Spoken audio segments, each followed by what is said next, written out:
بسم اللہ الرحمن الرحیم۔ السلام علیکہ یا صاحب العصر والزمان۔ 11واں واقعہ انار اور بحرین کے ناسبی وزیر کا ہے۔ نیز اس کتاب میں فرمایا ہے کہ سقات کی ایک جماعت نے بیان کیا ہے کہ ایک مدت تک بحرین کا علاقہ عیسائیوں کے ماتحت تھا اور عیسائیوں نے ایک مسلمان کو وہاں کا حاکم مقرر کیا ہوا تھا، اس خیال سے کہ شاید مسلمان حاکمیت کی وجہ سے وہ علاقہ زیادہ آباد رہے اور یہ چیز ان شہروں کے لیے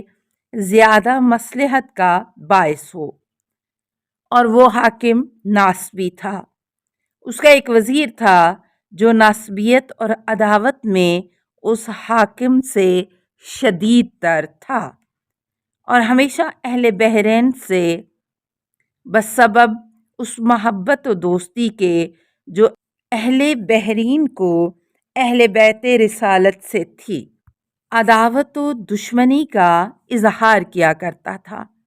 پس وہ وزیر لعین ہمیشہ اس علاقے کے لوگوں کے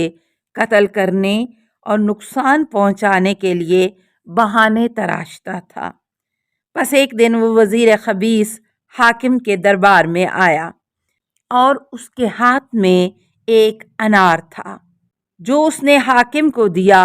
اور حاکم نے جب دیکھا تو اس پر تحریر تھا، لا الہ الا اللہ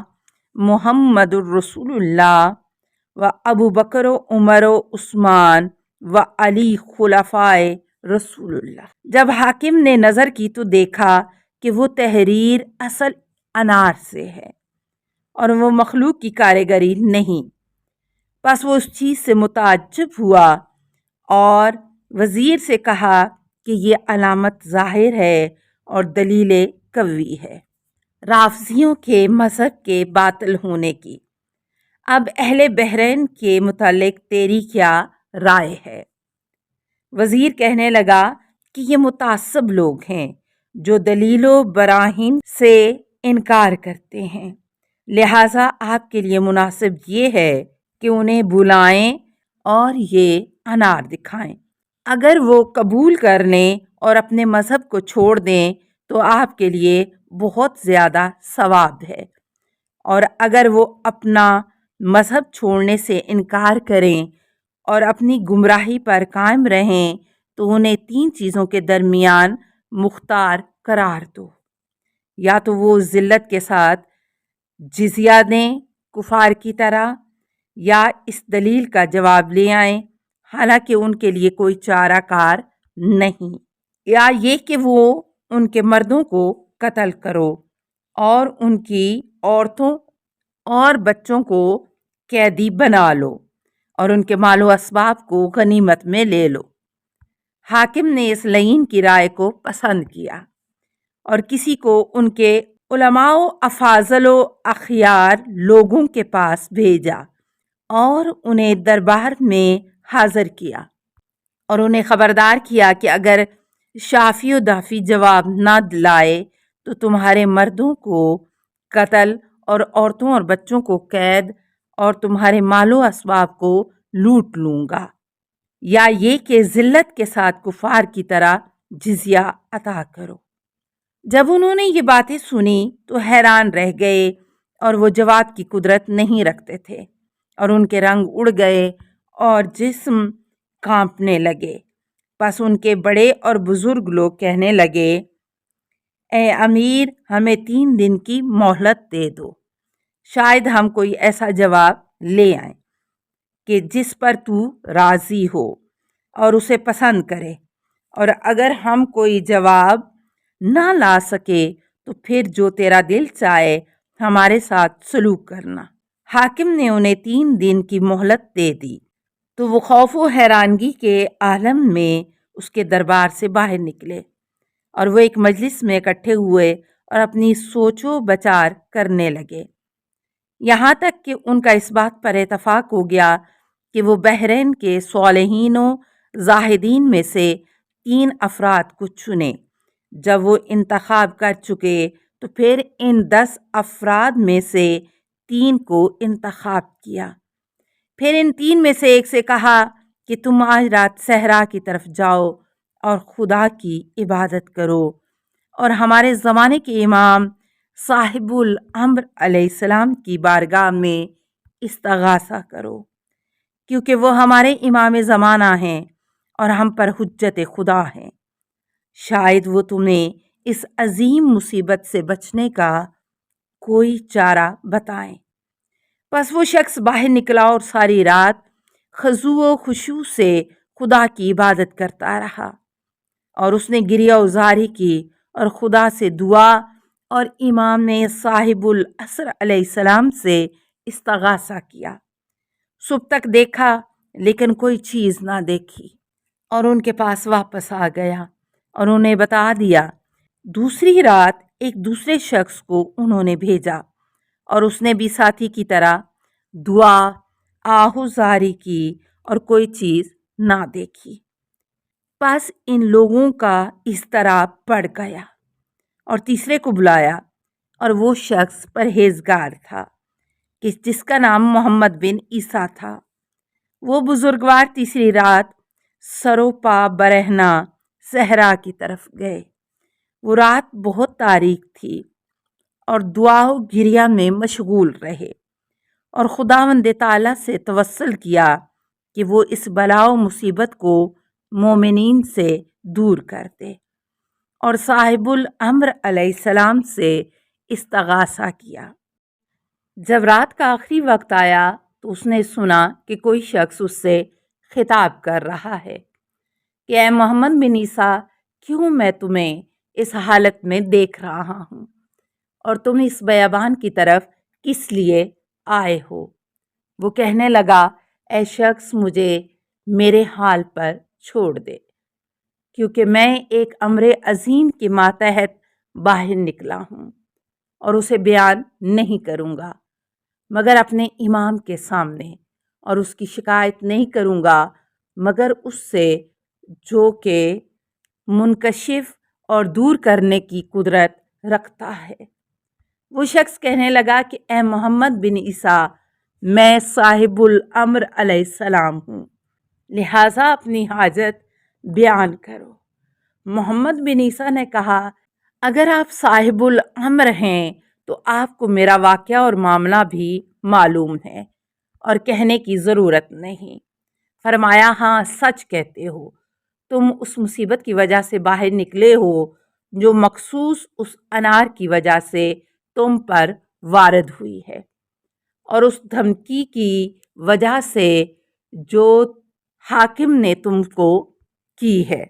محمد بن عیسیٰ کہتا ہے کہ جب یہ کلام میں نے سنا تو اس کی طرف متوجہ ہوا کہ جدھر سے یہ آواز آ رہی، اور عرض کیا،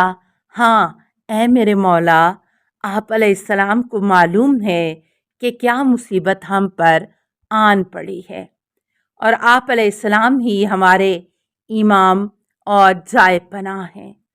آپ علیہ السلام قادر ہیں اور اس بلا و مصیبت کو دور کرنے پر۔ پس جناب علیہ السلام نے فرمایا، اے محمد بن عیسیٰ، وزیر لعنہ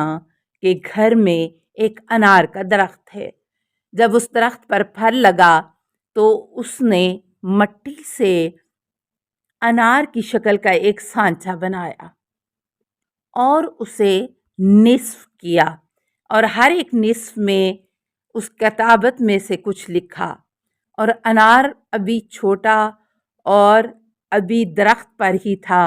کہ اسے اس سانچے کے درمیان قرار دیا اور اسے باندھ دیا۔ چونکہ وہ انار اس کے درمیان پڑا ہوا تھا تو اس تحریر کا اثر اس پر رہ گیا، اور وہ اس طرح ہو گیا ہے۔ بس صبح کے وقت جب حاکم کے پاس جاؤ تو اس سے کہو کہ میں اس دلیل کا جواب لے آیا ہوں، لیکن اس وزیر کے گھر میں ظاہر کروں گا۔ پس جب وزیر کے گھر کے اندر جاؤ تو تم اندر جاتے ہوئے اپنے دائیں طرف ایک بالائی کمرہ دیکھو گے۔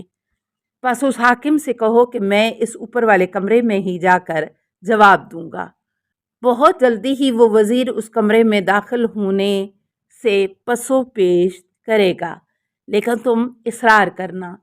اور تاکید کرنا کہ اس کمرے میں جانے پر، اور وزیر کو اکیلا اس کمرے میں اپنے سے پہلے نہ جانے دینا، اور تم خود پہلے کمرے میں جانا، اور اس کمرے میں ایک تاکچہ تمہیں نظر آئے گا جس پر سفید رنگ کی ایک تھیلی ہوگی، اس تھیلی کو لے لینا کیونکہ وہ مٹی کا سانچہ اسی میں ہے کہ جس میں اس ملعون نے ہیلا اور بہانہ کیا ہے۔ پھر حاکم کی موجودگی میں وہ انار اس سانچے کے قالب کے اندر رکھو تاکہ اس کا مکر و ہیلا معلوم ہو جائے۔ اور اے محمد بن عیسیٰ، ایک دوسری علامت یہ ہے کہ حاکم سے کہنا کہ ہمارا دوسرا معجزہ یہ ہے کہ جب اس انار کو توڑا جائے تو اس میں سوائے دھوئیں اور خاک کے دوسری کوئی چیز ظاہر نہیں ہوگی، اور کہتا ہے کہ اس بات کی سچائی دیکھنا چاہتے ہو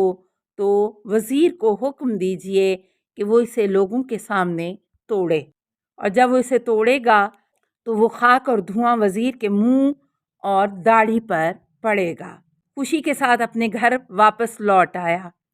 جب صبح ہوئی تو حاکم کے پاس گیا، اور محمد بن عیسیٰ نے وہ سب کچھ کیا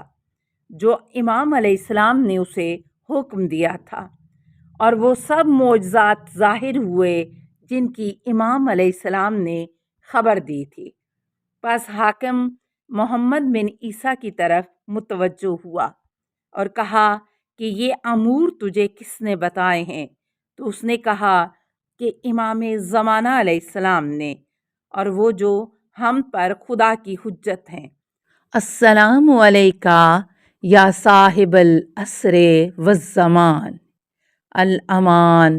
الامان الامان من فتن الزمان، السلام علیکہ یا خلیفۃ الرحمن، السلام علیکہ یا امام الانس والجان، السلام علیکہ یا مظہر الایمان، السلام علیکہ یا شریک القرآن، السلام علیکہ یا قاطع البرہان، السلام علیکہ یا امام زماننا، ھذا اجل اللہ فرجک وسہل اللہ مخرجک وظہورکا، السلام علیکہ ورحمۃ اللہ۔ اللہم صلی علی محمد و آل محمد۔